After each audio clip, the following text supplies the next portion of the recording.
Bon, voilà. Euh, il y a quelques mois, il y a un de mes anciens étudiants qui va me contacter si je ne pouvais pas, je ne sais pas, rejoindre un groupe, ceci, cela. Moi, j'ai dit, mais moi, c'est sur quoi la conservation? Je dis, moi, je ne suis pas écologiste. Hein. Je suis environnementaliste peut-être, mais pas écologiste. Je ne suis pas dans la conservation. Alors, dis-leur que moi, je travaille dans le domaine des risques de catastrophes. Ce n'est pas. Oh non, il faut seulement. Le type a dit que hein, c'est un collègue prof, apparemment, avec qui il était en contact. Voilà comment je suis entré un peu dans ces réseaux, malgré moi et malgré tout. Et puis, bon, il fallait parler. Bon, je ne peux parler que de ce que moi j'ai fait. Et ce que je fais, c'est l'étude de l'érosion des sols en milieu urbain. Et bon, il y a aussi les milieux périurbains qui ressemblent à des milieux ruraux, puisque les villes en Afrique, en général, et en Afrique centrale, parfois ne sont des villes que des noms. Alors, voilà comment je suis arrivé donc là. Donc, on va un peu parler de,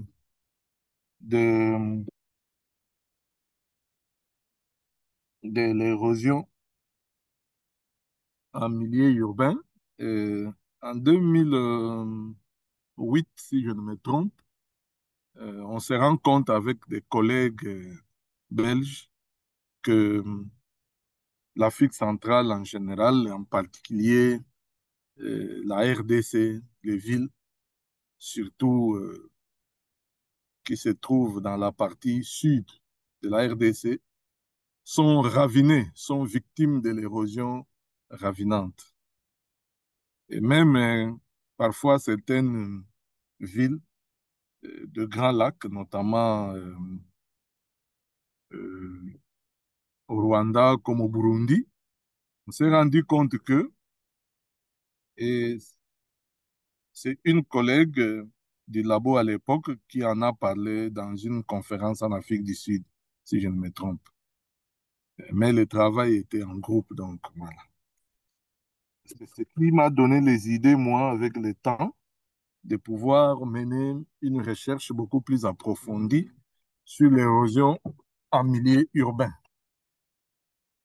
Nous sommes en République démocratique du Congo, hein, c'est joyeux grand pays au centre de l'Afrique, et nous sommes dans la capitale. Il nous arrive d'aller aussi à l'est, à Bukavu, à l'université officielle dont a parlé un des collègues qui est étudiant là-bas.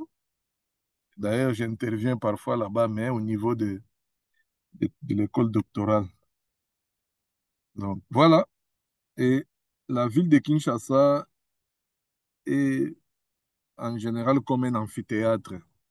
Nous avons la zone basse qui est entre 272 ou 272 pour nous les Belges et 300 mètres d'altitude hein, par rapport au niveau de la mer. Et il y a une zone que moi j'appelle la zone haute où il y a des collines. Ce ne sont pas des montagnes, ce sont des collines hein, qui sont autour de 400 quelques, mais déjà à 350 mètres. Et la seule montagne que nous avons, c'est dans les 710 mètres.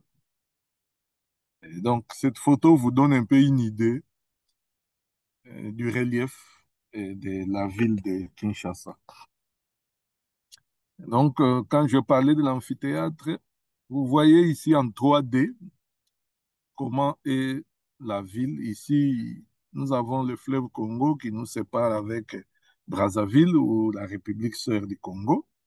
Et nous avons des collines comme ça, Moamba, Mongafula, et, et puis Mongaliema, ainsi de suite. Et quand on est sur une telle zone, sur un tel terrain, et qu'il pleut abondamment, si on n'y tient pas garde, on ne peut que perdre le sol. Pourtant, le sol, c'est notre capital, comme on dit, naturel, notre capital naturel. S'il n'y a pas de sol, il n'y a pas d'agriculture. Et c'est le fondement même de notre développement. Les routes, les maisons, nous allons les construire sur le sol. Alors quand nous les perdons, on ne peut rien faire. Et lorsque nous perdons ce sol, voilà à quoi ça ressemble. Ça, c'est l'impact ou les conséquences ou les résultats de l'érosion ravinante en milieu urbain ici. J'en ai vu parfois des pareils en milieu rural, mais c'est en Roumanie, dans les Carpates, mais ici, c'est en milieu urbain. Comme on peut le constater, là, c'est pour ceux qui connaissent Kinshasa, c'est Lalou. Il y a des maisons qui vous coûtent au moins, à l'époque, il y a près de 20 ans maintenant, cette maison coûtait déjà dans les 300 000 dollars. Voilà. Un monsieur investit 200 ou 300 000 dollars comme ça, et puis tout d'un coup, il doit partir. Hein, vous voyez les effets, même au niveau psychologique. Voilà une autre maison ici qui, à l'époque déjà, était menacée de partir. Et vous voyez que avec ce type de sol, qui est le sol sableux, les- les- la terre ne peut pas résister face au ruissellement. Comment ça ne peut pas résister? Mais puisque on a enlevé la couverture végétale, on a mis des pavés, il y a beaucoup plus de ruissellement maintenant, ce qui fait que ce ruissellement qui n'est pas canalisé, alors il y a des dégâts énormes. Et ces dégâts vont parfois jusqu'à nous priver de l'électricité, à nous priver du raccordement en eau, à nous priver l'accès pour aller au centre de santé. La nuit, un enfant tombe malade, vous ne savez pas aller. Vous voyez ici, cette photo, il y a des petits, il y a des écoliers, les élèves qui doivent aller de part en part du ravin, descendre et remonter avec tout ce que ça comporte comme danger. Là, encore, c'est un centre de santé de prêtres d'ailleurs catholiques qui a été détruit non loin d'ailleurs de l'université de Kinshasa. Ici, c'est la photo que j'ai montrée déjà de l'autre côté. Là, ce sont des pylônes de la SNEL, la Société nationale d'électricité, hein, qui ont été détruites. Voilà. Donc, je vous donne même des statistiques à l'époque, lorsque nous, on a mené l'enquête. En 2012, on avait déjà parfois une quarantaine de gens décédés suite au ravin et plus de 2000 maisons détruites, des tronçons de route qui étaient coupés et des câbles et tout ça. Alors, mes chers amis, lorsque hier ou avant-hier, j'ai échangé avec les dames qui sont responsables, peut-être Madame Gina ou bien Madame Boutikia, je leur ai dit que moi, je ne connais pas votre public, j'aurais du mal à faire cet exposé puisque je ne suis pas habitué au grand public. Moi, c'est scientifique beaucoup plus.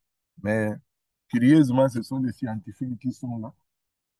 Donc, l'exposé, je l'ai mis comme une sensibilisation. Ce n'est pas avec une structure d'un exposé scientifique avec la problématique, la méthodologie hein, qui peut être dupliquée ailleurs. Alors, dans nos recherches, on s'est rendu compte que ces ravins qu'on vient de voir, lorsqu'ils sont jeunes, ils évoluent rapidement. Hein. Donc, le retrait à la tête s'est fait rapidement.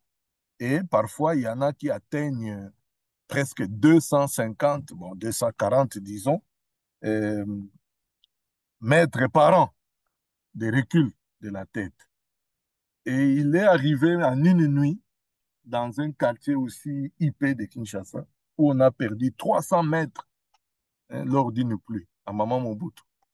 300 mètres comme ça, le ravin a évolué. Donc ces ravins, lorsqu'ils sont jeunes, ils ont une grande vitesse.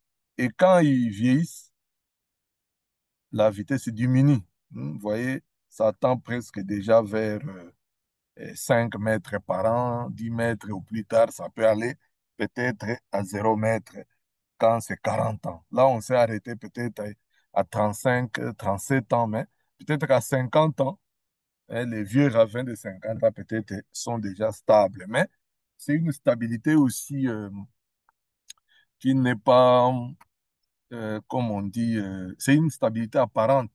Et c'est quand il y a de l'eau qui arrive, euh, l'érosion reprend encore son cycle.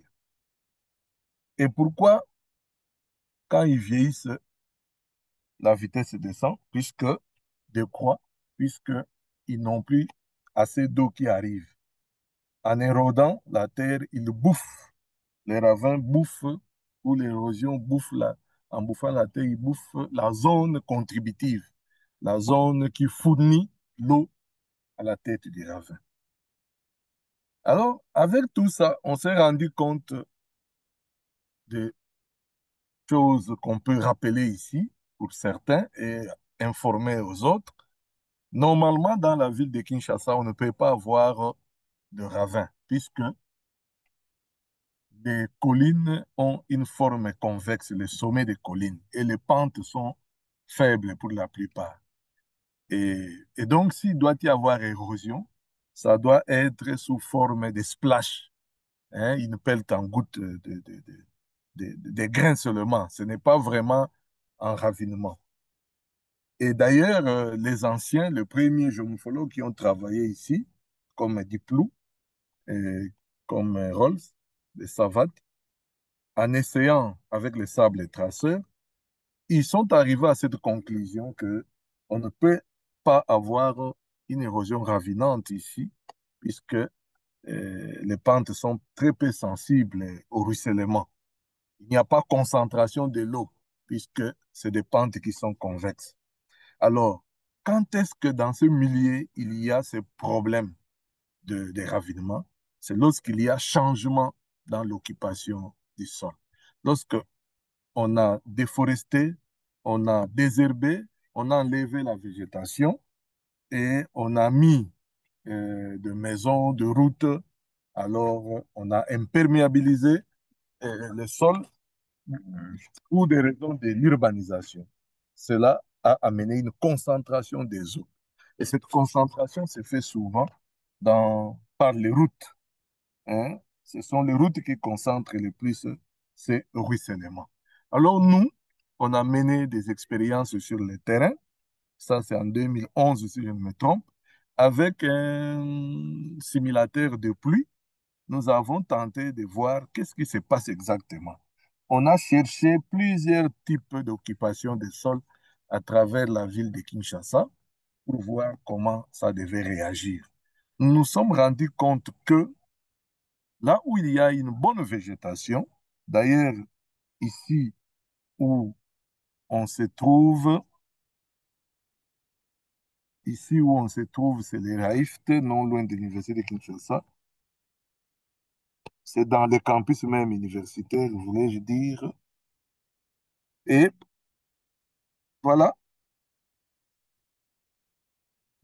quand il y a la végétation, quand il y a comme le jachère, comme disent les agronomes, ou la savane, en tout cas, le ruissellement, c'est difficile qu'il ait lieu. Il y a des endroits qui nous ont fini plus de 500 litres d'eau sans qu'il y ait érosion de sol. Et donc, dans ce cas ici, où est-ce que nous avons le ruissellement qui commence? C'est lorsque il y a la route. Les routes comme Lalou, là où je vous ai montré les grands ravins, comme Kogelos, non loin ici de l'université de Kinshasa, concentrent beaucoup d'eau. Et la réponse du ruissellement est vite arrivée. Les routes sont les premiers qui produisent l'eau, contrairement aux autres zones. Voilà ce que veut dire ces graphiques. Alors, comment ça agit exactement?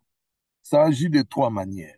Soit la route est érodée elle-même, comme vous voyez là-bas, très souvent par érosion régressive, que tout le monde connaît pour la plupart. Soit c'est euh, un débordement de l'eau qui arrive.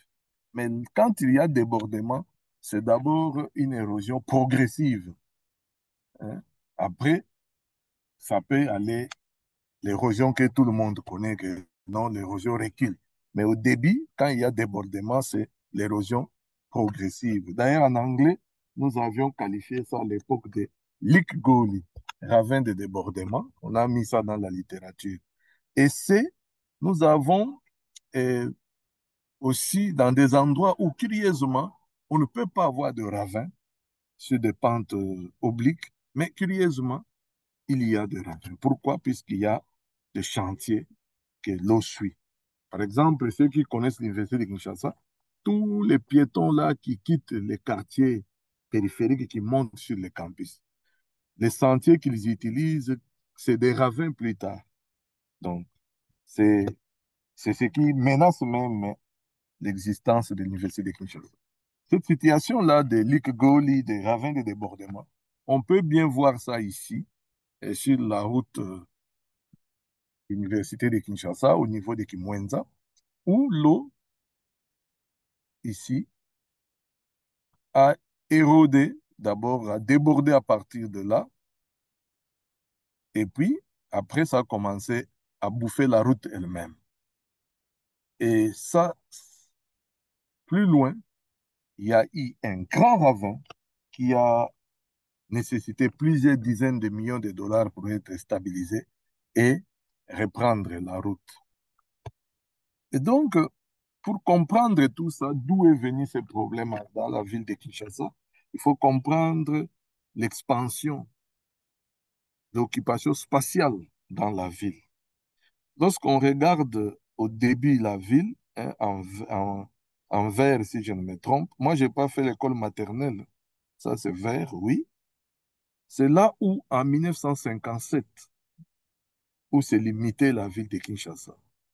Donc, avant l'indépendance en 60, la ville était exclusivement sur la plaine.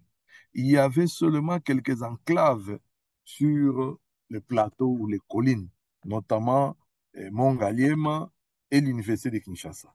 Et ici, sur le versant, il n'y avait pas de construction. Toute l'eau était bien drainée et amenée au Talouek, donc dans les vallées, et bien protégée. Il n'y avait pas une goutte d'eau qui quittait l'université de Kinshasa, les campus, pour les quartiers qui étaient périphériques. Non, toute l'eau était bien drainée. Et après, en 1979, après l'indépendance, près de 20 ans, la ville s'est agrandie. C'est la partie où vous voyez en bleu. La ville est arrivée là-bas. Et aujourd'hui, la ville a déjà dépassé la partie jaune ici, est en train de descendre sur les amphithéâtres et des sources, en train d'aller même parfois au-delà de la limite de la ville de Kinshasa pour aller dans la province voisine du Congo central. Et ceux qui vont vers l'est, au-delà de l'aéroport, où il y a une très bonne zone plane où on pouvait bien lotir, malheureusement, les infrastructures ne suivent pas, où les infrastructures ne sont pas d'abord installées. L'aménagement se fait d'une manière archaïque. C'est de l'auto-urbanisation. Donc, en réalité, ce n'est pas une ville. Ça n'a rien de ville, si ce n'est par les noms, par le nombre d'habitants. Pourquoi? Puisque ces gens ont un problème d'infrastructure pour la mobilité et les autres infrastructures sociales ou des bases, les écoles, l'eau, l'électricité, ils en souffrent. Donc, ici, nous avons un grand problème puisque de l'autre côté, au lieu des ravins, il y aura des glissements de terrain qui vont se passer. Et les conséquences même de ces ravins qui envoient euh, les sols dans les cours d'eau. Les cours d'eau perdent de leur profondeur, s'envasent, débordent. Et quand il y a des pluies, même des petites pluies, les gens crient au changement climatique. Pourtant, quand on analyse ces pluies, on trouve que ce sont des pluies tout à fait normales et ne peuvent pas créer des problèmes dans la ville de Kinshasa. Mais à la télévision, les politiciens parlent, non, vous voyez, nous sommes à l'ère des changements climatiques. Et les scientifiques, comme la télé se paye ici, alors on ne sait pas aller perdre 200, 300 dollars juste pour parler. Qu'est-ce qu'on va gagner? Voilà. Nous avons donc ici ce type de sol de Kinshasa où vous pouvez aller jusqu'à 120 mètres de profondeur, il n'y a que du sable. C'est des alpites sableuses. Pourquoi? Puisque c'est le grès et la roche-mère. Quand le grès s'altère, ça donne le sable.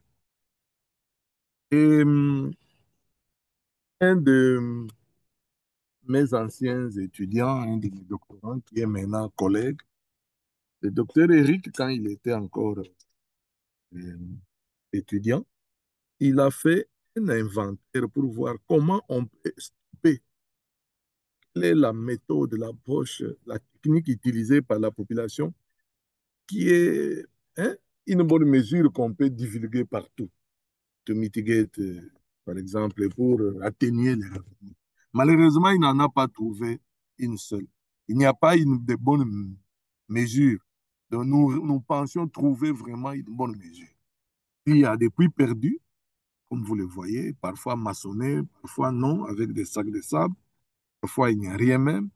Il y a même de bassins, de petits bassins de rétention le long des routes. Il y a même des conteneurs ici. Hein. Il y a des conteneurs. Ça doit être à Kikwit ou bien à Kimwenza. Il y a des gens qui ont des puits. Hein, et par-ci, par-là, les gens se débrouillent. Mais il n'y en a pas qui soit efficace. En tout cas, jusqu'ici, nous n'avons pas encore trouvé une méthode qui soit efficace pour pouvoir diminuer l'érosion. D'ailleurs, c'est ce qui fait que nous sommes sur un nouveau projet avec lui et Guy Abukavu pour voir au niveau de l'initiation qu'est-ce qui se passe pour qu'il y ait érosion, pour que nous puissions perdre des terres pour les temps. Donc ici, il a pris un quartier de la ville de Kinshasa, où il a regardé un peu la capacité de rétention, ce que je venais de vous montrer. En tout cas, on a trouvé qu'il n'y avait pas une seule mesure, un seul type de mesure qui était vraiment capable d'endiguer, de recevoir le ruissellement et de mettre fin à l'érosion ravinante. De tout ce que je venais de vous raconter, qu'est-ce qu'on peut retenir? Il y a six leçons à retenir. L'érosion ravinante dans la ville de Kinshasa, c'est une conséquence de l'ouverture des routes. Pourquoi? Puisque 91%, 91% pour nous, des ravins qu'on rencontre dans la ville sont proches de drainage artificiel comme les caniveaux, les routes et le chantier. Et il y a une influence très limitée de la gestion de l'eau dans le parcelle. On n'arrive pas vraiment à endiguer le phénomène. Pourquoi? Puisque la plupart des mesures qui sont utilisées ne sont pas adaptées. Et donc, tout ce qu'on fournit comme effort pour endiguer les ravins s'avère inefficace. Il faut changer. Qu'est-ce qu'il faut faire? Ça nous a amené à regarder dans, à côté, avec la Banque mondiale évidemment, dans un quartier qui est moins ici, non loin de l'Université de Kinshasa. Ça, c'est la ville de Kinshasa, évidemment. Nous avons voulu voir qu'est-ce qu'il y a exactement. Comment on peut drainer les eaux? Puisque quand il y avait le drain, les caniveaux, les égouts, ça tenait. Maintenant qu'on a bouché, c'est un problème. Alors il fallait recalculer, il fallait bien évaluer les eaux. Alors, nous sommes un groupe de géographes pour la plupart et nous étudions les sols comme géomorphologues.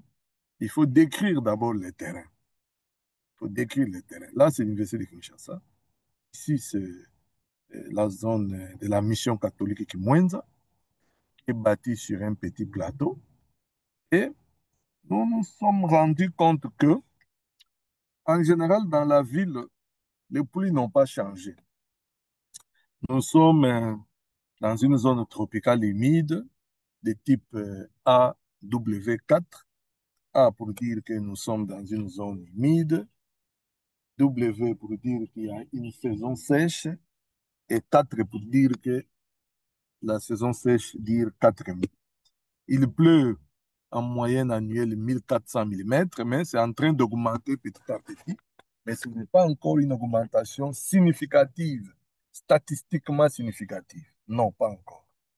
Et la température moyenne diurne dépasse 18 degrés Celsius. Donc, il fait chaud, mais pas très chaud comme à Libreville, Madame Laetitia. Non.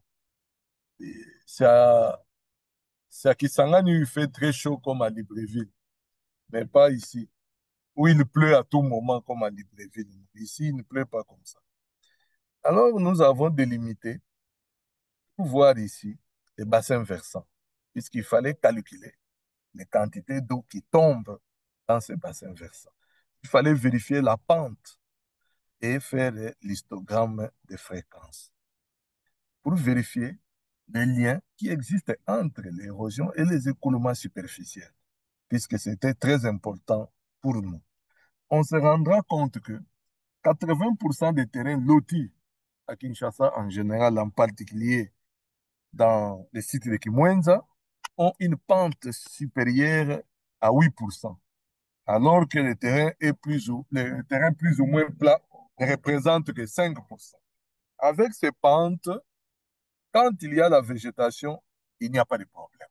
Alors, à Bukavu, on dirait Hakuna Shida. Mais malheureusement, ici, les pentes qui autrefois étaient considérées douces sont devenues dangereuses. Pourquoi? Puisqu'il n'y a plus de végétation. Le sol n'est plus protégé. Le sol est à la merci du ruissellement. Alors, il fallait voir les caractéristiques morphométriques de ces bassins versants pour comprendre qu'est-ce qu'il y a exactement. Nous avons Funa, Nyondi, Ngadi, Kimbuta et Bumbu Mon. Dans ces bassins versants, on s'est rendu compte qu'il y a une densification très importante du réseau de drainage là-bas, puisque à cause de l'ouverture de rues, tout ça, ça fonctionne comme si c'était exactement des caniveaux. Et la très faible sinuosité des collecteurs principaux ont une moyenne de 1,2, ce qui signifie que la géométrie de la majorité des drains est quasi rectiligne et donc il n'y a pas moyen qu'il y ait diminution de la vitesse de l'eau. L'eau s'écoule très vite. Et c'est pour cela qu'on a trop de problèmes de ruissellement qui amènent l'érosion des sols. Et lorsqu'on regarde la densité des drainages, on se rend compte que les bassins versants, les petits bassins qui drainent la mission de Kimwenza, leur densité est très élevée. Ça va même à 1800 mètres par kilomètre carré, voire plus. En moyenne, je pense que c'est 6570 mètres par kilomètre carré, ce qui est très important et qui amène le problème. Ce qui fait que ce sont des bassins qui sont prédisposés. Quand vous les regardez, ils sont petits dans l'ensemble et tous ces bassins-là font que 28,6 maximum 30 kilomètres carrés. Mais pourquoi ils créent des problèmes? Mais c'est puisque ces bassins ont des concentrations des eaux assez courtes. Dès que la goutte d'eau tombe, ça se précipite vers le talouek. Et quand vous avez un temps de concentration court, ça donne aussi un temps de réponse hydrologique relativement réduit. Et lorsque le temps est réduit, quelle est la leçon qu'on tire? Lorsqu'il y a le ruissellement dans cette zone, ça ne peut être qu'un écoulement torrentiel.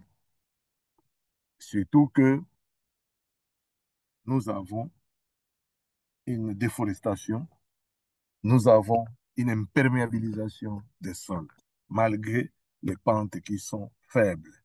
Parce que quand on regarde ici, l'indice de compacité des gravilis, vous avez 1,3, 1,4, mais curieusement, il y a des problèmes à cause de cette imperméabilisation.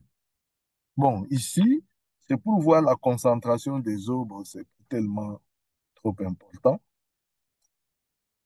pour nous ici aujourd'hui.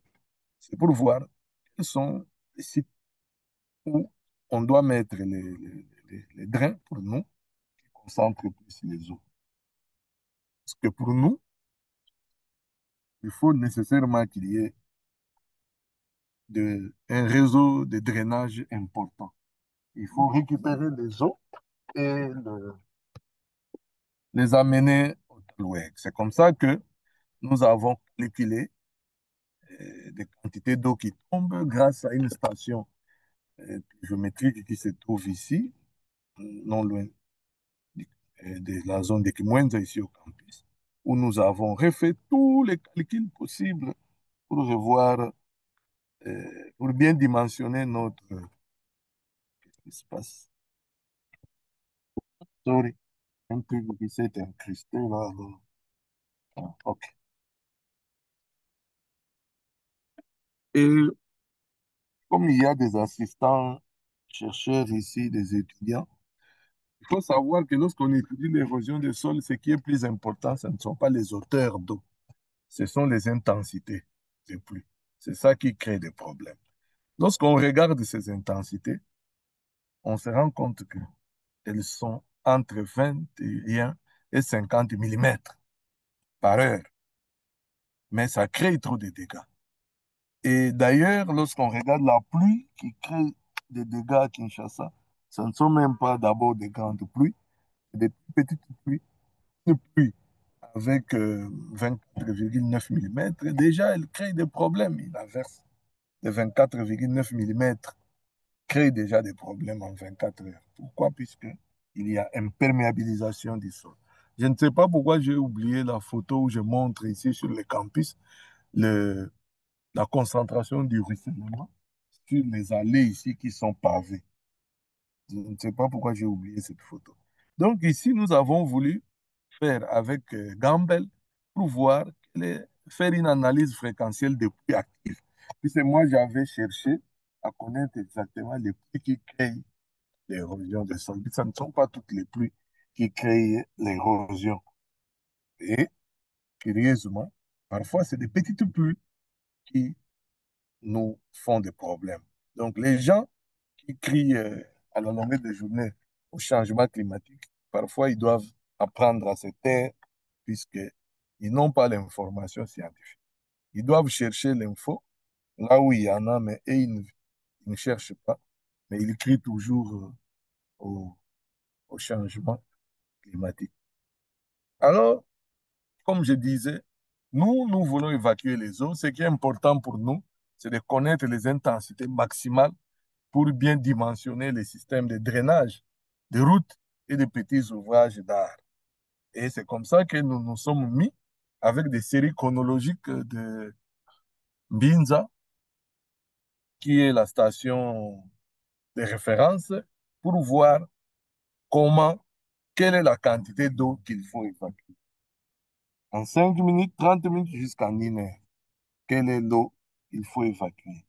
Et nous sommes arrivés ici avec tous nos calculs pour comprendre que dans la ville de Kinshasa, en général, en particulier à l'ouest, à Kimwenza ici, si vous voulez évacuer les eaux, il faut s'attendre jusqu'à 661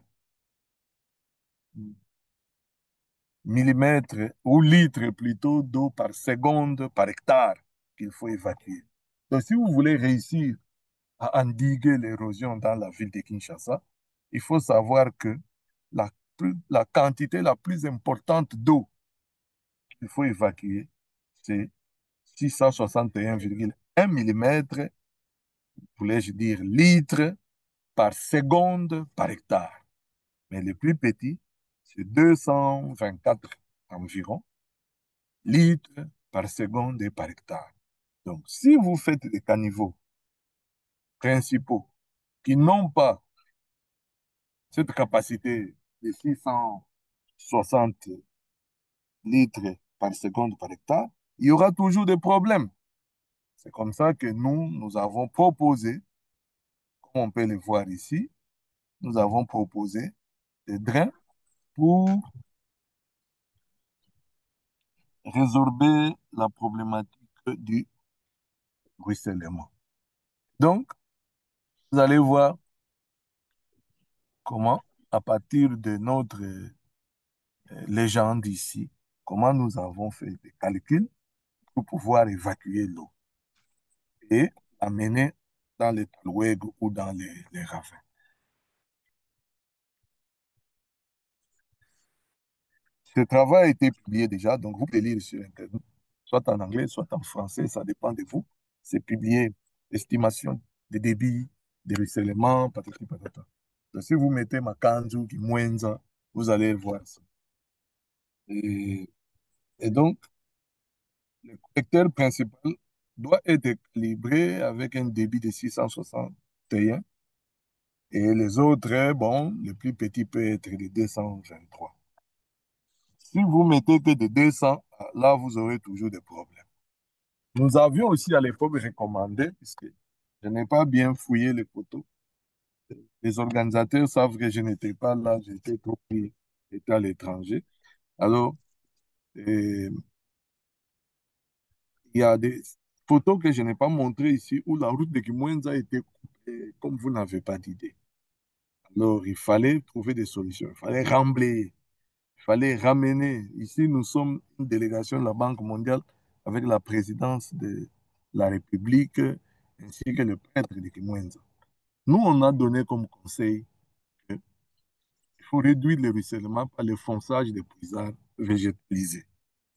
Là, on peut le faire dans les parcelles, même si ça n'a pas une solution comme on le veut, mais ça diminue déjà. Il faut dévier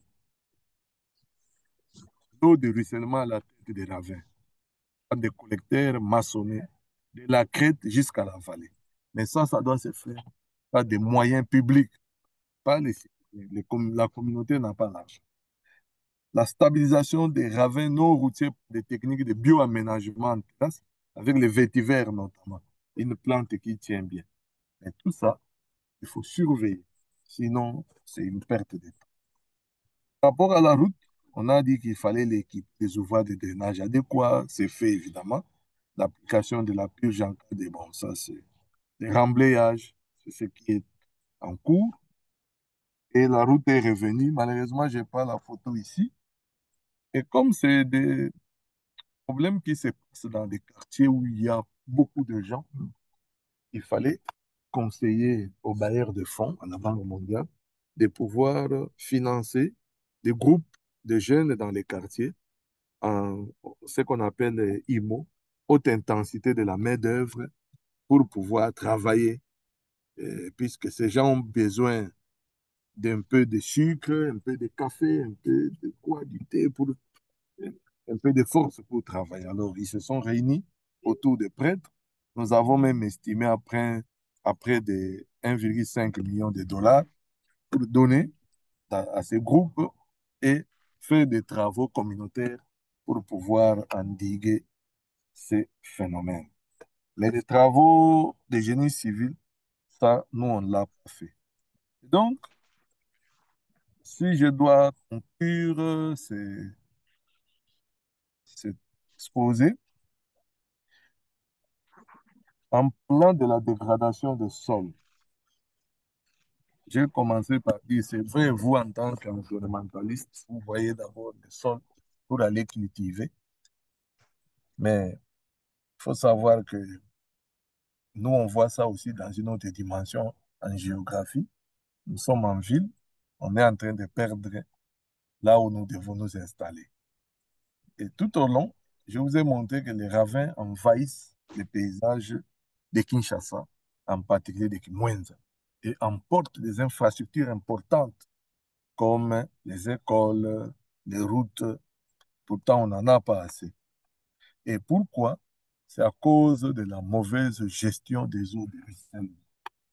Si l'eau de ruissellement n'est pas bien gérée, on arrive à ces problèmes. Nous avons analysé les pluies actives et leur intensité. Nous avons trouvé les débits de pointe des écoulements superficiels qui peuvent atteindre peut-être 650 litres par seconde par hectare, précisément 661. Nous avons analysé la topo. On a trouvé que les pentes sont supérieures à 8% et nous avons trouvé que 90% des toitures n'ont pas un système de gouttières qui peuvent prendre aussi l'eau, l'emmagasiner dans des puits qu'on peut utiliser, puisque ce sont des quartiers qui n'ont pas l'eau potable en permanence. Et donc, cette eau peut être utilisée dans nos ménages. Et dans ces conditions-là, pour atténuer le phénomène de ravinement, donc de l'érosion, il faut réduire substantiellement les flux de ruissellement. Et nous avons proposé deux types de travaux par des jeunes, ainsi que la sensibilisation, en plus des travaux de génie civil qui devaient être effectués par l'État congolais. Donc voilà un peu ce que je voulais vous raconter aujourd'hui sur le sol, qui est une problématique très étudiée aujourd'hui, hein, land degradation. Aujourd'hui, c'est rempli de travaux. Les Chinois nous fournissent des travaux, les Brésiliens, et les Mexicains aussi, je pense. Toute la bande méditerranéenne aussi fournit beaucoup de travaux sur la dégradation des sols.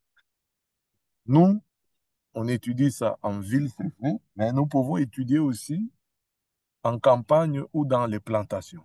Comment est-ce qu'on est en train de perdre les sols? D'ailleurs, nous avons des étudiants au niveau de l'école doctorale qui commencent à suivre un peu par rapport à cette érosion, la conséquence sur les périmètres maraîchers.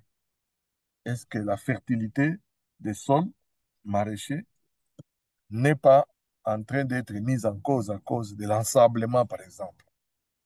Voilà, merci, mesdames et messieurs. C'est nous qui vous remercions, professeur. Vraiment, présentation très, très instructive et intéressante. Nous allons maintenant passer à la session questions-réponses.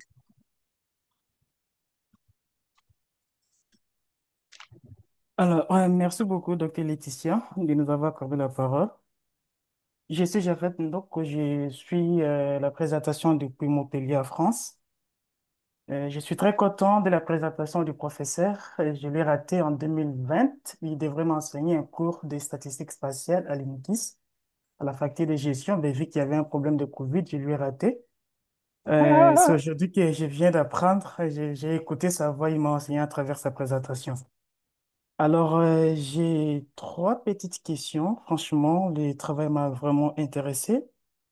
Et la première question, professeur, j'aimerais savoir quelles sont les principales causes des érosions à Kinshasa et comment faire pour lutter contre ces érosions. Parce qu'à Kinshasa, à tout moment, il y a des gens qui perdent pour les érosions.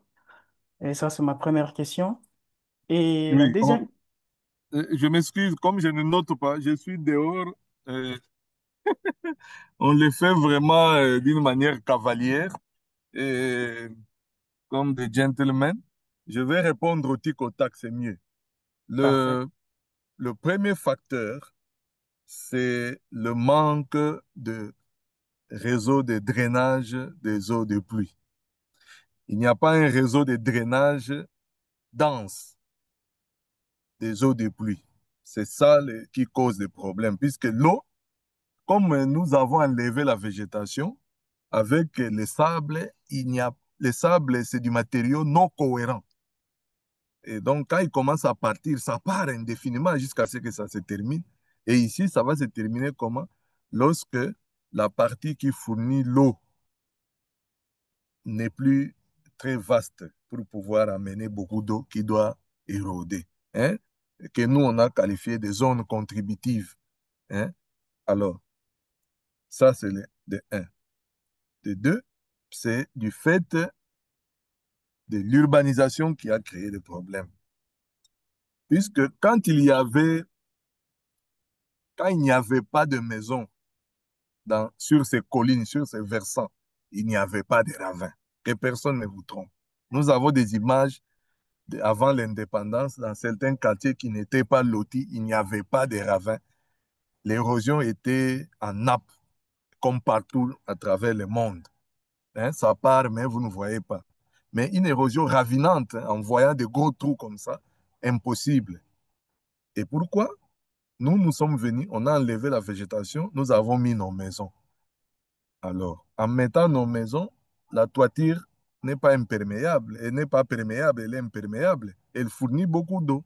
Cette eau qui s'infiltrait hier grâce à la végétation ne sait plus s'infiltrer, ça ruisselle un peu. Et quand ça se concentre en grande quantité, ça va nulle part ailleurs que sur le paysage pour éroder.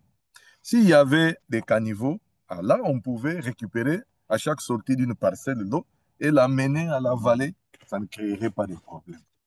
Donc, c'est pour cela, nous, on incrimine l'urbanisation, les routes, par manque de réseaux de drainage. Voilà. Et comment les Super. endiguer? Il faut drainer ces eaux. Il faut faire d'abord les calculs bien. Et c'est puis que j'ai sauté, comme je vous ai dit, beaucoup d'étapes là. Avec le logiciel Louis, nous avons fait des simulations, nous avons calculé, on a trouvé ces quantités d'eau là qui peuvent être évacuées.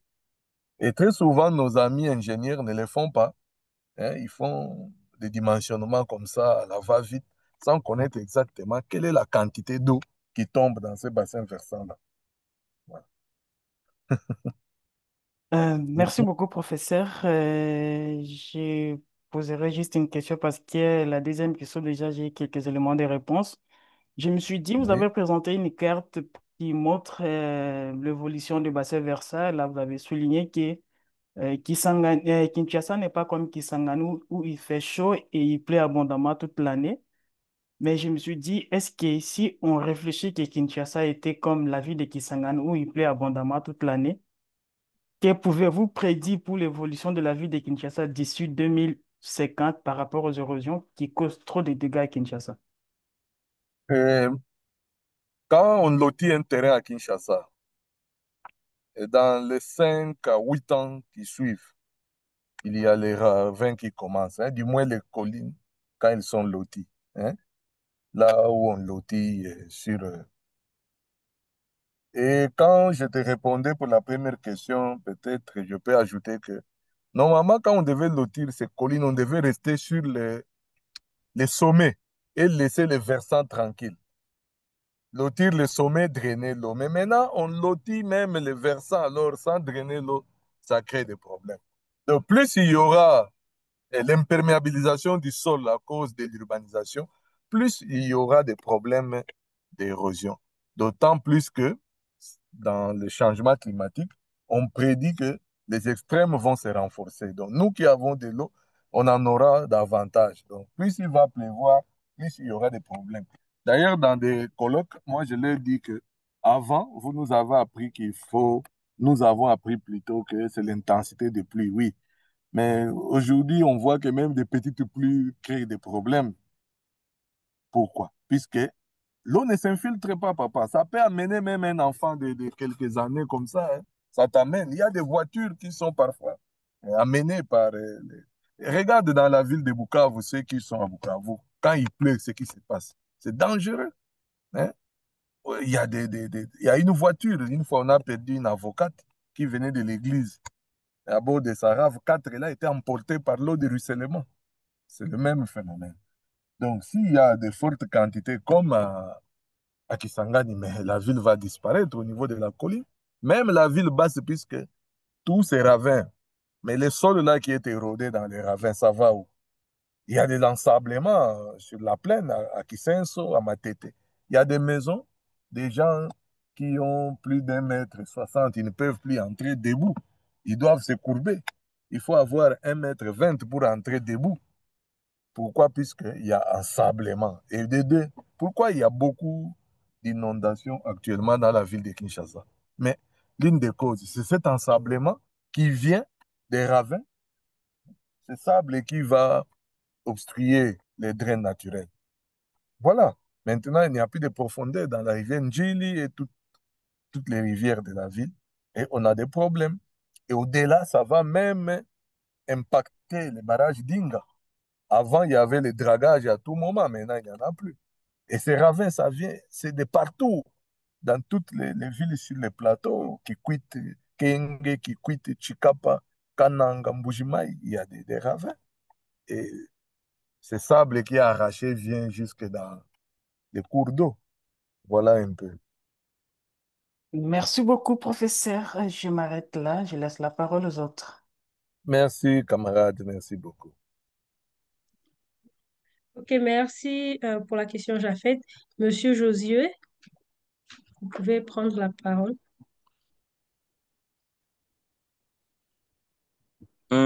Merci beaucoup, Madame Laetitia. Je salue le professeur Fils Makanzu. Merci pour les informations très riches en tout cas.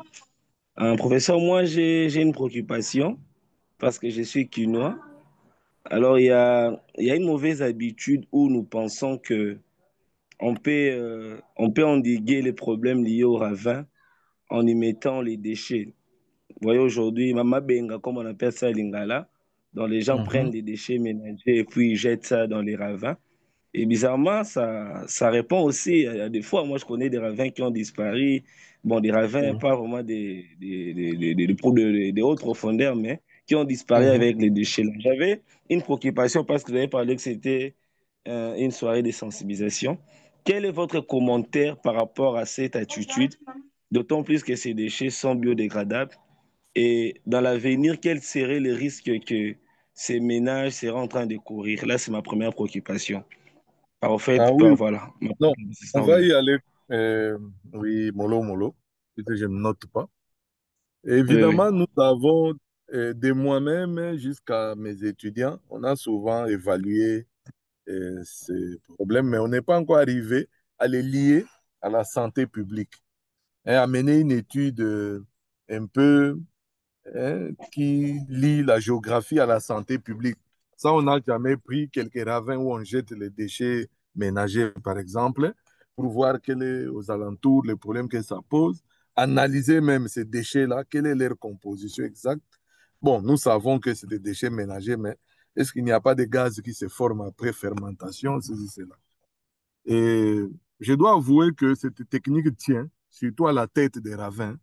Pourquoi? Puisque c'est des matières organiques. Ça forme un lien, un lien. Ça cimente bien. Mais quand il y a beaucoup d'eau qui arrive à la tête, ça part. Donc la plupart des techniques qu'on utilise, les pneus et même la végétation, ça finit toujours par échouer puisque l'eau est très puissante.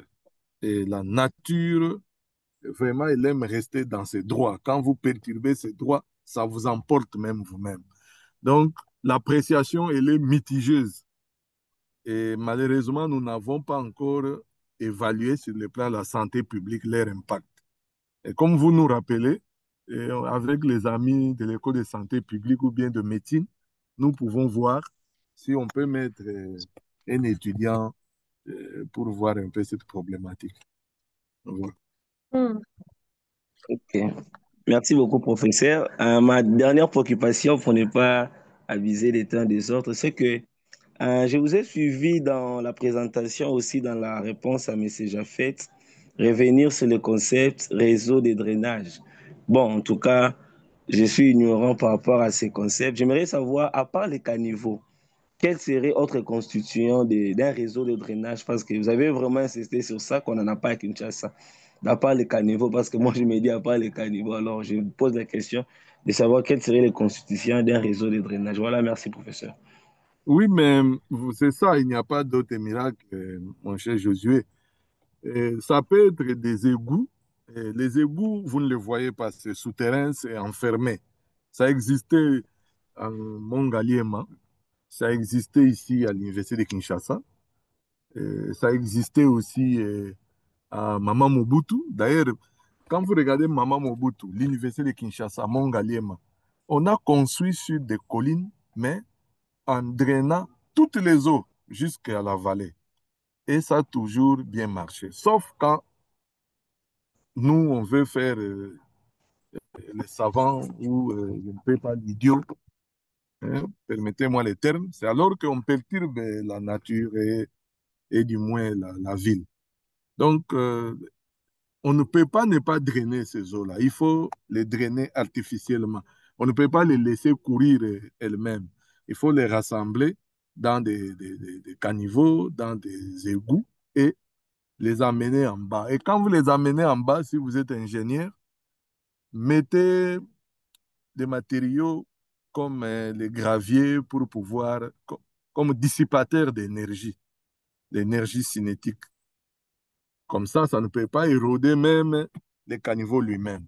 Puis ça s'est déjà passé à Mahamobutu, comme vous êtes Kinois, où le caniveau lui-même a été érodé. Pourquoi? Puisque un voyou a enlevé les moellons qui servaient de dissipateurs d'énergie et par enfouillement, à la base, le caniveau a commencé à tomber. Et puis voilà, on a voulu perdre les villas, les belles villas de Maman Mobutu. Les maisons qui étaient construites un peu en périphérie sont parties.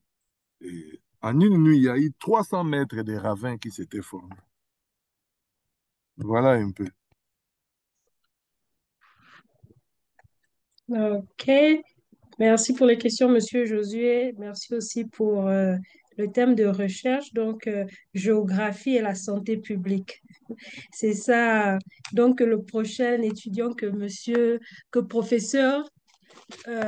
professeur va recruter, c'est ça donc la thématique sur laquelle il va travailler. Je vais donner la parole à Monsieur Mandela. Vous pouvez ouvrir votre micro. Madame Laetitia, merci pour l'organisation de cette soirée conservation. Merci beaucoup au professeur Makanzu pour son exposé. Vraiment, ça pique ou ça tape sur un sujet qui est vraiment d'actualité. Qu'à cela ne tienne, professeur, j'ai quelques petites préoccupations. Je peux les résumer peut-être en deux. Professeur, au cours de votre exposé, je vais revenir sur ce problème des réseaux de drainage. Euh, à la ville ici, où la manière dont le gouvernement lance des projets, il y a des projets sur la construction des infrastructures. Est-ce que vous êtes consultant par rapport à l'élaboration de ces projets-là sur la manière dont les réseaux de drainage doivent s'étendre sur la ville de Kinshasa? Si je prends par exemple, comme vous êtes de Kinshasa, vous connaissez très bien le milieu, quand vous montez sur la route qui quitte euh, rond-point Ngaba qui va vers Mongafula, vous prenez cette pente-là au niveau des triangles. Il y a une érosion qui s'est effectuée à ce niveau-là. Après la route qu'on a créée juste à côté de cette pente-là, ça a été ensablé. La grande quantité de l'eau qui est venue par cette route-là a débordé. Et puis de l'autre côté, c'était des sols dénudés. Et puis ça a créé l'érosion où la route bypass était coupée, il n'y avait plus de construction. Alors, la préoccupation est que, est-ce que quand le gouvernement prenne les actions pour créer des routes, pour créer des réseaux de drainage, est-ce que vous êtes consulté pour vous donner des conseils et puis pour qu'il élabore très bien? Parce que là, c'était un problème de réseau de drainage. On a créé une route, on a créé des caniveaux, mais on a vu que c'est après que ces réseaux-là ont été créés et après, ça a créé euh, un problème d'érosion. Donc, c'est un réseau qui a été créé, un problème, on a résolu un problème mais en créant d'autres problèmes. Ça, c'était la première préoccupation. Et puis, la Oui. seconde, c'est Donc, je vous en prie, monsieur Mandela. Mandela, c'est le prénom, je pense, hein, c'est monsieur Moulongo, peut-être. oui, Moulongo, oui. oui, Et on va y aller mollo, mollo, puisque je n'écris pas les questions. Mais les sujets de recherche, j'ai retenu. Au fait, bon, consultant, c'est pas ça qui est très important, mais c'est vrai, il m'arrive d'être consultant, euh, mais beaucoup plus dans des organismes, des agences internationales que le pays lui-même, donc soit la Banque mondiale, le PNUD. Et bon, je dois avouer que on a contribué dans certaines études à Kananga notamment et ici à Kinshasa. Mais ce qui arrive souvent, on ne consulte pas les scientifiques souvent. Surtout nos amis qui font l'ingénierie, ils pensent tout maîtriser. Or, la nature a ses spécialistes. Tu ne peux pas tout connaître dans la vie. Tu ne peux pas être constructeur et environnementaliste, non. Nous avons toujours conseillé aux bailleurs de fonds, quand ils veulent mener des luttes contre l'érosion des sols, qu'ils puissent donner le financement une fois, disponibiliser du moins à Kinshasa les financements en une tranche. Puisque quand on fait des caniveaux, par exemple, et qu'on n'arrive pas à les terminer, souvent on perd l'investissement. C'est comme ça qu'on a des problèmes pour endiguer ce phénomène dans la ville. Je regrette, dans les commentaires, je vois dans les chats un collègue qui a Kenge, tout ça. À Kenge, on avait besoin de je ne sais pas combien, des dizaines ou des centaines de milliers de dollars. On a donné un tiers. Quand ils vont commencer à construire, et puis, pour attendre la deuxième tranche, il y aura une forte pluie qui va emporter même les tronçons qu'ils auront déjà aménagés. C'est ce qui arrive souvent.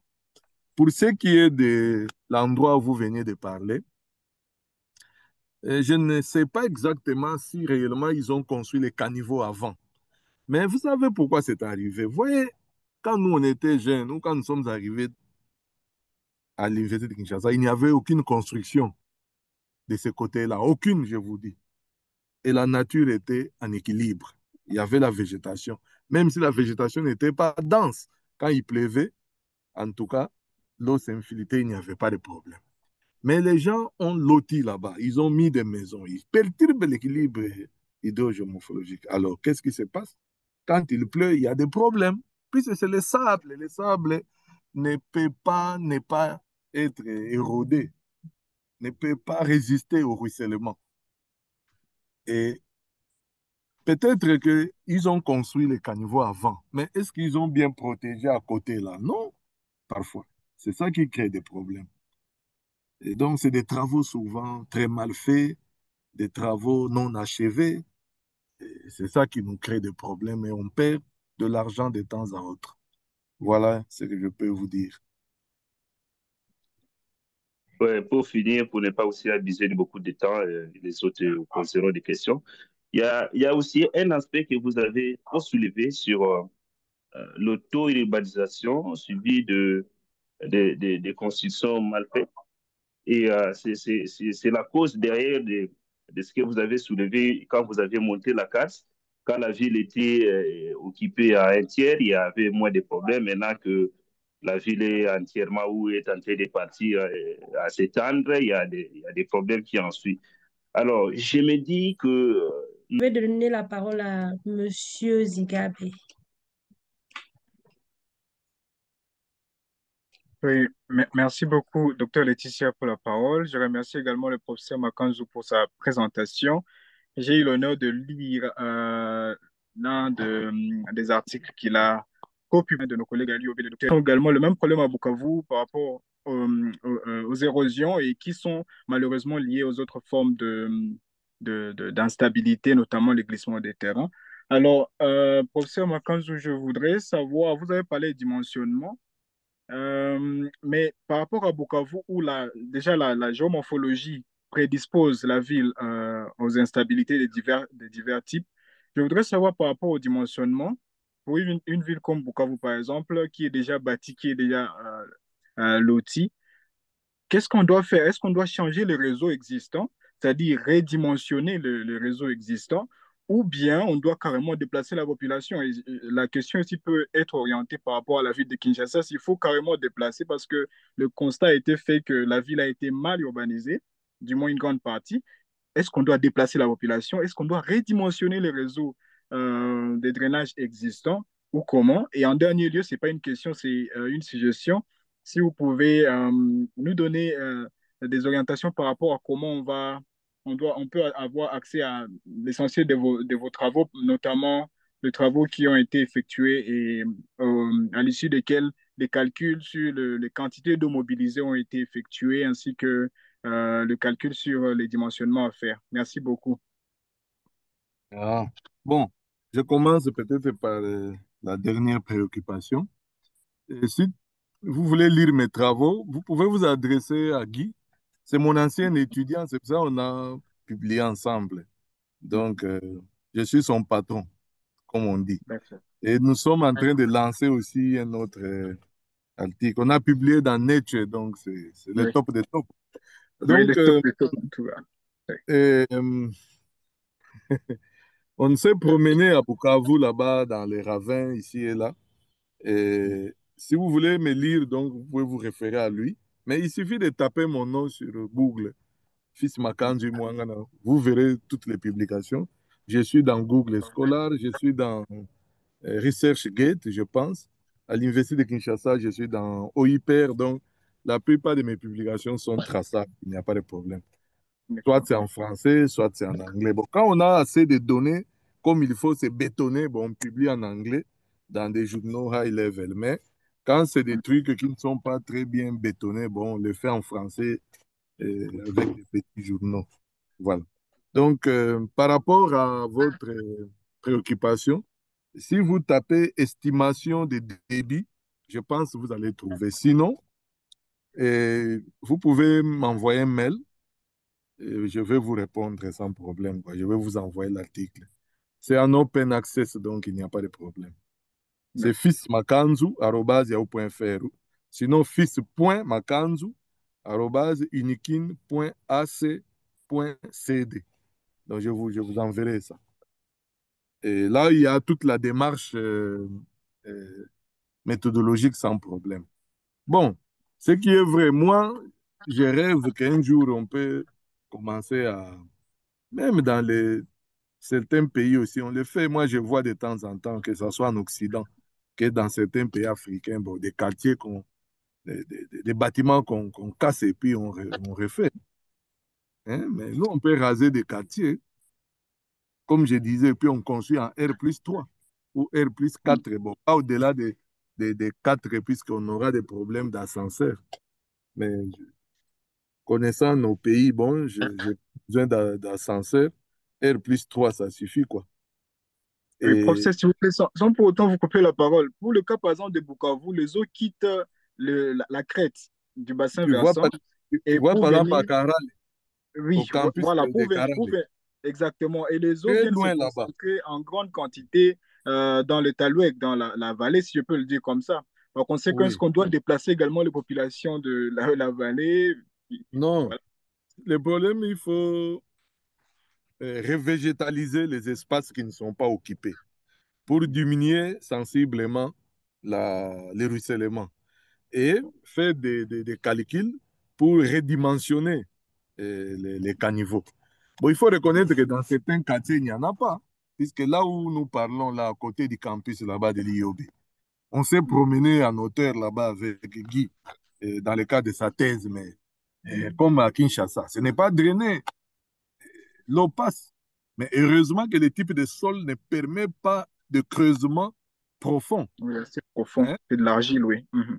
C'est pas très profond. On enlève juste les particules fines, hein, qui Oui, sont au-dessus là.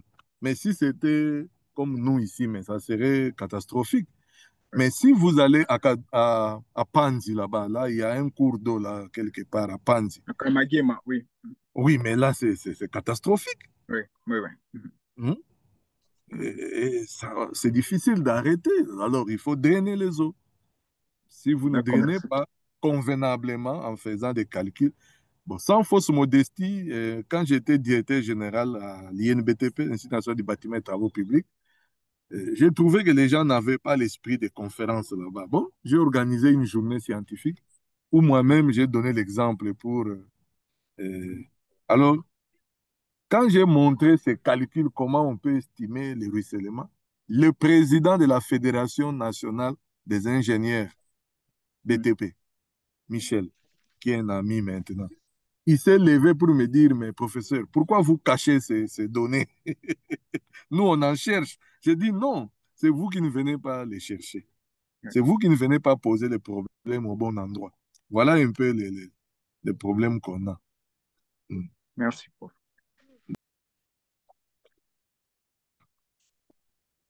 Alors, merci, Madame Laetitia.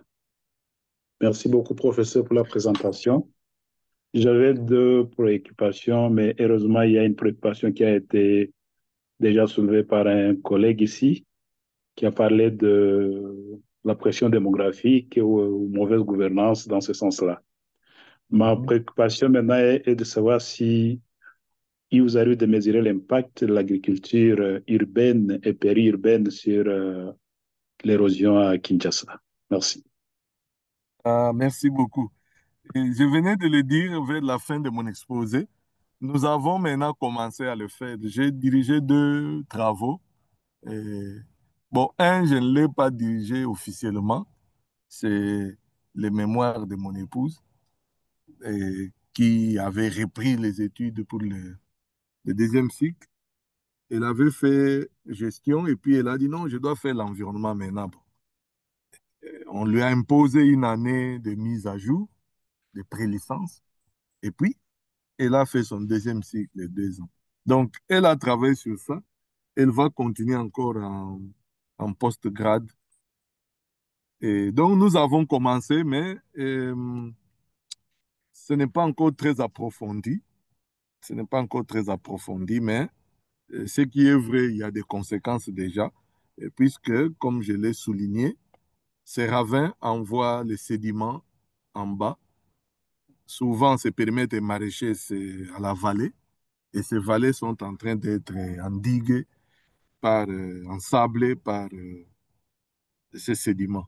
Déjà, il y a 20, presque 30 ans, il y avait des problèmes pour la ville de Kinshasa au niveau de l'usine de traitement d'eau potable. C'est la première usine construite depuis 1932, si je ne me trompe. Et ce cours d'eau, à cause des ravins, a perdu presque sa profondeur. L'eau s'étale comme les filets. Et l'usine doit récupérer l'eau du fleuve Congo pour la traiter. Ça lui coûte très cher puisque c'est une eau avec beaucoup plus de turbidité, de matière en suspension, ceci, cela. Donc, nous y sommes maintenant. Il y a 2 étudiants et on verra ce que ça va donner d'ici 2, 3 ans. Voilà. Merci, prof. D'accord, pas de problème, monsieur le maître. Madame Ariel, vous pouvez prendre la parole.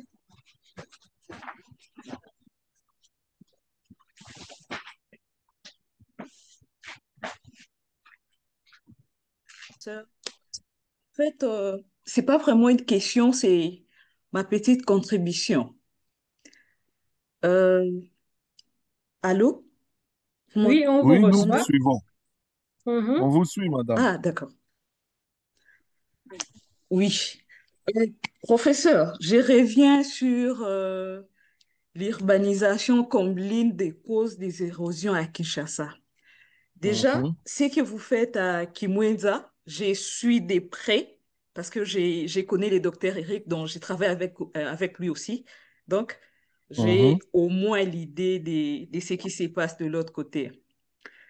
C'est louable, c'est bien, c'est déjà un pas vers des solutions pour essayer de régler ces problèmes d'érosion. Mais j'avais Et- une petite proposition. Je me oui, disais, si on peut, en tant que scientifique, si on peut proposer carrément, au lieu de passer de mesures d'atténuation, on essaie de faire un coup, essaie de pousser un peu plus. Genre, on oui, fait un micro-plan d'aménagement à l'échelle d'un quartier, par exemple, et- oui, pour essayer. Parce que ce qui s'est fait à Kimwenza, c'est plus, si je ne me trompe pas, vous avez plus mis l'accent sur les réseaux de drainage, avec les oui. dimensionnements des caniveaux et tout, comment Mhm. retenir de l'eau que chaque ménage puisse gérer. Euh, Son nom. oui, Son nom, oui. entre guillemets, oui, Donc, des voitures, de parcellaires. oui, Oui, oui, oui, oui. Et si on essayait de voir un peu plus, pas seulement en termes des réseaux de drainage, mais en termes de tout ce qui entre en compte en termes d'aménagement. Donc, il y a les espaces verts, des espaces où là où il ne faut pas construire, des zones habitables et tout, que vous allez dans le sens de proposer un micro-plan d'aménagement, même à l'échelle d'un quartier, et essayer d'amener ça sur un angle projet on voit ce que ça donne et puis après, on verra. Parce que on est d'accord, il y a un plan d'aménagement national, donc jusque-là, entre guillemets, qui doit être appliqué, mais on sait comment évoluent les choses. Dans la plupart des cas, les scientifiques ne sont pas associés à ces genres de travaux et quand il faut appliquer toutes ces lois qui sont en train de faire, c'est entre guillemets pas efficace. Or, dans les projets, dans ce qu'on a comme opportunité d'amener les études, si on proposait un truc comme ça, qui fait des micro-plans d'aménagement à l'échelle des quartiers et essayer de voir si on peut maintenant, quand ça va donner les résultats dans un quartier pilote et quand ça va donner des résultats, si on pourra les répliquer sur tous les pays. Je crois que ça va Mhm. beaucoup aider. Oui, Madame Mabaya. Dans ce cas-là, il faut qu'il y ait l'intervention, l'implication de l'État. Or, dans Oui. le pays qui est le nôtre, si vous êtes congolaise, quinoise, entre guillemets, congolais de Kinshasa, il y a un trou béant entre l'université, centre du savoir, et le gouvernement. C'est comme ça que beaucoup de programmes ne tiennent pas. Or, quand nous voyageons partout où nous partons, vous verrez que les pays-là émergent puisque ils utilisent, d'abord, ils investissent beaucoup dans la recherche et ils utilisent les résultats de la recherche. Maintenant, on vient de fusionner les portefeuilles de la recherche et de l'enseignement supérieur universitaire. Ce n'est pas tellement une bonne chose. Il fallait laisser la recherche évoluer à part, puisqu'il y avait une dynamique nouvelle qui était née. Ça va sombrer. Pourquoi? Puisqu'il y a beaucoup de problèmes à l'enseignement supérieur. On va oublier la recherche. Pourtant, il y avait déjà de bonnes choses, un bon départ. Donc, les grands problèmes chez nous, on travaille en vase clos. Et quand j'étais en thèse, j'avais sorti un modèle qui n'a jamais été appliqué chez nous. Mais curieusement, c'est des Italiens qui vont l'appliquer en Ouganda, dans la ville de Poko, à l'ouest de l'Ouganda. Et ces gens, il y avait un dispensaire des religieuses qui étaient menacées par les ravins. Comme c'est des Italiennes, en rentrant en Italie, ils ont contacté leurs compatriotes à l'université de Valence, si je ne me trompe, et, et ils sont venus. La première chose, ils ont cherché à savoir, avant de venir en Afrique, qu'est-ce qu'il y a comme données sur l'érosion des sols. Ils sont tombés sur mes travaux où je démontre qu'il y a un lien entre la pente et la surface de drainage, patati patata. Et ils ont appliqué cela. Comme ce sont des ingénieurs, ce sont des polytechniciens, ils ont amélioré, ils ont appliqué à Poko pour résoudre les problèmes. Mais chez nous, bon, on s'en fout, quoi.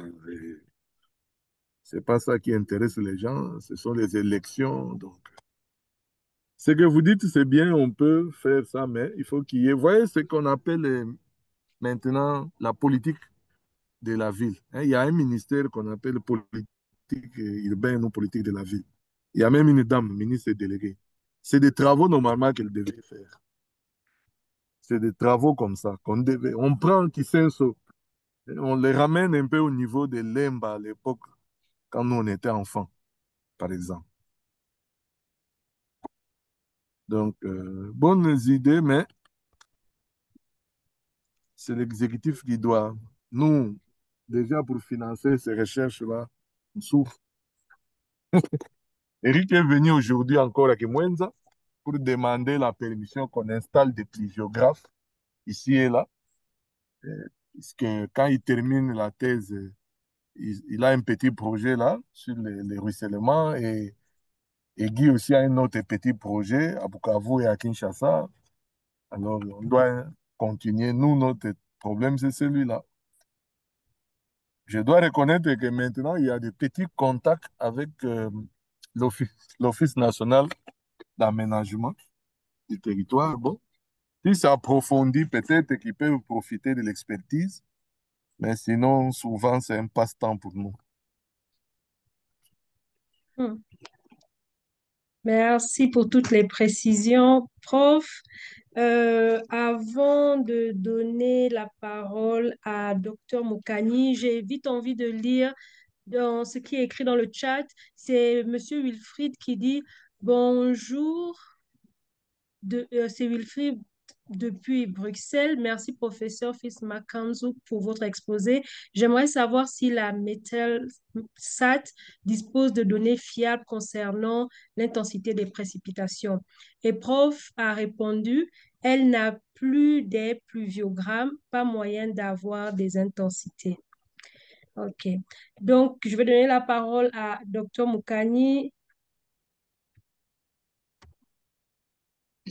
Bonsoir à tous, bonsoir docteur Laetitia et bonsoir professeur. J'ai pris votre exposé un peu à la fin et j'apprécie le thème parce que c'est un thème d'actualité, surtout pour nous les pays d'Afrique qui avons vraiment des problèmes d'urbanisation et avec des défis aux démographies. Je souhaiterais savoir, professeur, est-ce qu'il existe un mécanisme d'accès au foncier assez compréhensible ou accessible surtout accessible pour les communautés? Et les zones d'étalement, les nouvelles zones d'étalement, par exemple de la ville de Kinshasa, est-ce que l'État a déjà fait ou prévu des lotissements ou ce sont les communautés qui prévoient tout ce qu'il y a comme voirie, comme autre chose, voies de communication, intercommunication pour les eaux? Voici un peu ma question que j'ai souhaité poser au professeur et avoir quelques réponses. Merci. Docteur, vous appelez du Cameroun ou bien du Gabon? J'appelle du Gabon et actuellement aussi on a les mêmes problèmes. Il faut, on va dire, plus ou moins restructurer les villes parce que les villes ont toujours, bon, plus ou moins évolué sur la base des villages. Et aujourd'hui, il faut qu'on les restructure parce qu'il y a des nouveaux défis. Et là, on a un projet avec Banque mondiale et avec, comment ça s'appelle, les Pays-Bas pour Oui, quelques villes du Gabon. Et nous, chez nous, les inondations sont beaucoup plus dues au débordement des fleuves. oui, oui. Oui, il y a peu Et de puis, ruissellement et il y a aussi l'utilisation, en fait, des activités anthropiques. Donc, tropique, oui. l'impact des activités anthropiques sur les zones de rétention naturelle. Donc, c'est un peu ça les causes des inondations chez nous. D'accord. Bon, apparemment, à Libreville aussi, il y a beaucoup de bas-fonds, du moins dans certains endroits. Je connais un peu Oui. Libreville. J'ai déjà été là 4 ou 5. Bon, bref, l'accès aux fonciers en RDC, c'est pour cela que vous suivez qu'il y a des guerres aussi. C'est la chose la plus facile. Même vous, demain, vous pouvez venir acheter votre partie de terre. Donc, il y a un laisser-aller un peu de ce côté-là. La RDC, c'est un pays piégé dans la moelle épinière comme elle est là. Il y a des individus qui possèdent à lui seul peut-être déjà 10% de la superficie de notre pays. Quand vous quittez Bukavu, vous venez à l'aéroport de Kavumu. Ça doit être 40 kilomètres. Une bonne partie à gauche, là, c'est occupé par une seule personne. Et cette personne a, à travers les pays comme ça, des superficies partout, partout. C'est compliqué. La RDC, c'est un pays vraiment géométrie très variable. Donc, l'accès aux fonciers est très facile, même aux étrangers. Il n'y a pas de restrictions. Sauf peut-être maintenant, avec la nouvelle loi, est-ce qu'elle sera d'application, puisqu'il y a une cupidité dans les fiefs des citoyens congolais, malheureusement. Et dans les lotissements, malheureusement, c'est comme l'a dit un des intervenants, c'est les chefs coutumiers très souvent qui sont propriétaires des terres. C'est vrai, avant, l'ambiguïté venait dans la loi Bakajika, qu'on appelle ici Bakajika, hein, qui reconnaissait les pouvoirs des chefs coutumiers. Alors ces gens-là, ils se disent que ce sont leurs terres, alors ils vendent à qui ils veulent et à n'importe quel prix. Et parfois, ils créent même des conflits et même Lopin il peut les vendre à deux, trois personnes. Or, ce n'est pas possible. Donc, et il distribue des terres en complicité avec un bureau proche peut-être du quartier. Il y a toujours la présence d'un petit commis public là qui les aide, des géomètres à pouvoir découper. Et les gens viennent acheter. Après, maintenant, ces gens commencent à réclamer à l'État de leur doter de l'eau, de l'électricité. C'est ça qui se passe. Mais ce n'est pas qu'avant, on met déjà ça. Non. Ils s'installent d'abord, ou nous nous installons d'abord. Après, nous demandons à l'État de venir nous donner de l'eau, ceci, cela. Et c'est aussi le travail qu'on demande aux députés nationaux. Donc, si vous voulez vous faire élire, vous partez, vous menez des démarches pour amener des câbles aux gens pour qu'ils soient raccordés en électricité. Ah, là, ils vous donnent les voies. Donc, c'est compliqué, c'est contradictoire, madame. D'accord. Et j'ai vu sur le fleuve, là en face, il y a une cité, cité du fleuve. Et Oui. cité du fleuve, j'avais vu que ça avait à peu près le même niveau que le fleuve. Et donc, il y a forcément débordement des eaux. Il y a tout le temps aussi des problèmes là-bas. Les gens qui sont au rez-de-chaussée, ils sont parfois inondés, ils essaient de monter. En fait, j'aurais appris que ces messieurs, on l'avait prévenu, mais il n'a pas voulu suivre ce qu'on lui aurait dit. Et D'accord. nous avons perdu des données que nous avons rassemblées pour montrer qu'il y a un cours d'eau là-bas qui a été perturbé. C'est ce cours d'eau qui crée des problèmes souvent, qui veut reprendre son cours normal. Malheureusement, mais il n'y a pas longtemps, j'ai demandé, il y a un mois, qu'on puisse retrouver dans un des ordinateurs ce travail-là pour qu'on reprenne, qu'on l'actualise. Donc, c'est vraiment, je connais ce quartier. Bon, parfois, j'avais des amis aussi là-bas. À un moment, j'avais un ami qui habitait là-bas. Parfois, ils utilisent même des pirogues pour se déplacer.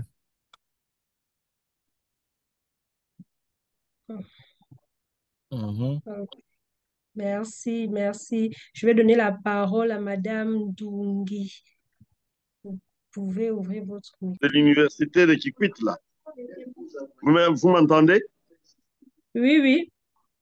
Oui, je suis un chimiste environnementaliste, mais mon problème est celui-ci. Madame Laetitia, j'ai suivi bien l'exposé du professeur. C'est bien, même pour moi, l'humour là que j'ai vécu, il y a des érosions à Kikwit. Mais un jour, il y a un étudiant qui faisait son travail sur les érosions au quartier Potopoto. Moi-même, je suis descendu voir ce qui se passe là-bas. J'ai trouvé les gens qui habitent dans la vallée. Ils ont fait des cultures vraiment, récolte de maïs, de quoi, de quoi. Et moi, j'ai posé la question, pourquoi vous habitez ici? Ils disent que les érosions profitent pour nous autres. C'est pourquoi je pose la question au professeur. Il y a des avantages ou des inconvénients pour les érosions. Parce que ces gens-là trouvent les érosions un avantage. Mais les autres trouvent que ce sont des inconvénients pour les érosions. Pour moi, je suis dans ces... Pardon, madame. Là. Je suis dans cet humour-là de voir, il y a des gens qui se plaisent de voir que ces érosions, c'est bénéfique pour eux. C'est pourquoi mon humour est que je vais, j'ai tenu à parler parce qu'ils récoltent. Et j'ai suivi quelque part, on parlait de la végétation et tout cela. Tout cela. Merci beaucoup. Moi, c'est le professeur Ndungi à dignité de l'Université de Kikwit. Je suis un chimiste environnementaliste, je suis à la faculté des sciences. Mais j'habite Ah, Kinshasa. Mm. d'accord, merci beaucoup. Mm. Il y a 2 ans, je pense, j'étais là pour animer une journée scientifique euh, à Kikwit. Là-bas, on est en contact souvent, le recteur. Vous me rappelez, un jour, j'étais dans un jury de thèse sur... Mm. bon, puis moi, je suis spécialiste en gestion des risques naturels. Voilà. Alors, j'étais associé Mm. par mes collègues ingénieurs agronomes à une thèse qui traitait des inondations. Alors, il y a un prof qui a dit au récipiendaire, mais pourquoi tu penses seulement que les inondations, pourquoi tu prends seulement les inondations du mauvais côté? Mais il y a aussi des bons côtés. Quand l'eau se retire là, ça mène, ça laisse, voulais-je dire, des matières qui profitent à... Oui, de limon. Oui, il faut en profiter pour cultiver. Hein. Ça amène des matières nutritives, ceci, cela. Évidemment, et vous savez que par exemple en Europe, les terres qui sont les plus fertiles, c'est des terres qui étaient autrefois occupées par, même en Chine d'ailleurs, occupées par la mer, et puis la mer s'était retirée par la suite, a laissé des bonnes terres, ou soit c'est des terres volcaniques comme chez nous au Kivu, ainsi de suite. Bon, donc l'aspect là avantageux de l'érosion, malheureusement, je ne l'ai pas encore trouvé à Kinshasa. À Kikwit, Mhm. je n'ai pas aussi, puisque Guy et Eric, une partie des études étaient menées à Kikwit, mais malheureusement, ils Mhm. n'ont pas rencontré ces cas, on n'en parle pas. Et curieusement, ni Guy ni Eric, personne n'est en ligne, donc il n'y a pas moyen de leur poser cette question. Et puis, j'ai aussi été dans une thèse, je pense, hein, de monsieur qui est décédé ici, après sa thèse, Ah, de Kakessa. l'ISP, Kakessa. Kakessa n'en a pas fait Kakessa, oui. allusion. Oui, depuis son Mhm. DA jusqu'en thèse, j'étais dans sa thèse. Mhm. Et puis, il y a aussi un autre aîné qui a fini. Celui-là, je ne sais pas si j'étais membre, mais je sais que j'ai lu et on a même publié ensemble. Celui-là, il est là. Moutoum, je pense. Moutoum. Moutoum. Moutoum, Lui, Moutoum, oui, là. il n'a pas fait allusion à ça non plus. Donc, je vais leur poser la question. Question, posez la question quartier Potopoto en bas, là. Ils D'accord. descendent en bas dans les quartiers Potopoto. Il y a des maisons là et les gens ont fait des champs parfois, ils récoltent. Parce que Oui, puisque moi-même, je me peut-être suis rendu là-bas. oui, puisque peut-être quand le ruissellement amène les sédiments qu'il dépose là-bas, et il y a Mhm, des sédiments fins, peut-être qui profitent euh, aux plantes. Alors, voilà, ils amènent mhm. peut-être des matières nutritives avec des matières organiques, alors ils en profitent, peut-être. Bon, il y a plusieurs aspects à étudier, hein. Comme vous, vous Oui. êtes là-bas, il faut aussi en profiter. Vous menez des études transversales. Mhm. Oui, c'était ma participation que je voulais bien partager ça parce que je suis parti jusque là-bas. Alors, il y D'accord. a, comme vous avez dit, il y a la végétation, il y a des sédiments qui arrivent et au lieu de mettre les graviers, non, et ils ont laissé ce qui pousse. Maintenant, ils commencent à faire leur jardin, leur champ. Ils récoltent beaucoup de maïs. Voici un peu, monsieur le professeur. Merci beaucoup d'avoir partagé avec moi. Merci beaucoup. D'accord. Merci beaucoup. Mhm. Euh, ok, la dernière question donc de la soirée sera posée par Monsieur Jaffet et puis on va libérer Prof Makanzo. Monsieur Jaffet, vous pouvez ouvrir votre micro? Oui, docteur Laetitia, en réalité, ce n'est pas une question, mais ça pourrait être une contribution par rapport à la question des professeurs des Kuwait par rapport à sa question, en disant qu'il y a certaines personnes qui valorisent les érosions. Moi, je dirais oui. L'effet professeur Pierre Mambani Bandama a enseigné un cours aménagement de bassin versant. Franchement, il nous disait qu'il y a beaucoup de gens qui profitent sur les érosions. Pourquoi? Parce que lorsqu'il pleut, il y a un système de ruissellement, il y a beaucoup de matières organiques qui percent. Oui. Ça, dans le ruissellement, ça peut rester quelque part. Et il y a des gens qui profitent avec ces matières organiques pour faire des chats. Ils mettent des amarrates, ils mettent des épinards, ils peuvent mettre du riz et beaucoup de choses. Ils profitent avec ces ruissellements parce que ça ramène des matières organiques. Ça, c'est l'effet professeur Pierre Mamban Banda qui m'a enseigné ce cours. Donc, je suis tout à fait d'accord qu'il y a certaines personnes qui valorisent les érosions parce que ça a beaucoup des intérêts de l'aspect de l'agriculture, si je peux dire, franchement. Merci. Mhm. C'était juste une contribution. Ça, c'est les cours des professeurs Mamban qui m'a enseigné, paix à son âme. En fait, Ah oui, c'est ce que nous étions en train de dire. Donc, du moment où il y a le ruissellement, lorsque Oui, la compétence diminue, il ne sait plus transporter, il doit déposer. Les premiers Oui, matériaux sont les plus lourds et puis les derniers les plus légers. Et où est-ce qu'il va les déposer? Là où il n'y a plus de pente, donc dans la vallée. C'est pour cela, là, ça forme une bonne terre et ça profite aux plantes, aux végétaux en général. tout à Et fait. c'est comme ça que ces gens ont découvert qu'il faut aller planter là-bas des Oui, maïs, par exemple. Mais c'est des aspects que nous, on n'a pas encore vus à Kinshasa, mais ce qui m'étonne, ni à Kikwit. Donc, toutes ces thèses dont on vient de parler, personne n'a fait allusion à ça. Ce qui veut dire que personne n'est déjà arrivé à Potopoto dont parle le collègue. ok. Voilà. Moi, j'ai raté les profs dans les cours de statistiques spatiales avec les Kisangani 2020, professeur. Ben, là, j'étais encore le CP, j'avais vos contacts, mais faut malheureusement que rien n'a Ouais, été. non, Mais ça va. pour le moment, j'ai poursuivi ma carrière en France, à Montpellier, après avoir fini mon master à Lyon. En tout cas, merci pour les partages, professeur. C'était vraiment important pour nous de beaucoup apprendre. D'accord, merci beaucoup. Les Super. publications, en tout cas, tapez seulement Fils Makanzu Mwangana. Vous allez voir ça dans ce qui vous intéresse. Ok, Voilà. c'est le professeur Mukandama qui m'avait donné vos coordonnées comme le doyen de la fac. Oui, exactement. Les, Super. comment nous on l'appelait ben, Oui, l'équibé, parce qu'il a fait ses études au Cuba, l'équibé. oui, oui, L'homme de Tinga merde. c'est ça. Eh oui, ok, super. Ok, merci beaucoup. Nous sommes donc arrivés à la fin de l'événement de ce soir. Monsieur Ritchie dit dans le chat, merci infiniment au professeur Fils Makanzu. Donc, on va clore sur cette note-là. Et merci aussi à l'audience pour toutes les questions pertinentes qui ont permis encore d'éclaircir sur le sujet, d'apporter plus d'éclaircissement. Et on se retrouve dans 2 semaines pour une autre présentation sur soirée conservation. Bonne soirée à tous et à la prochaine. Bye bye.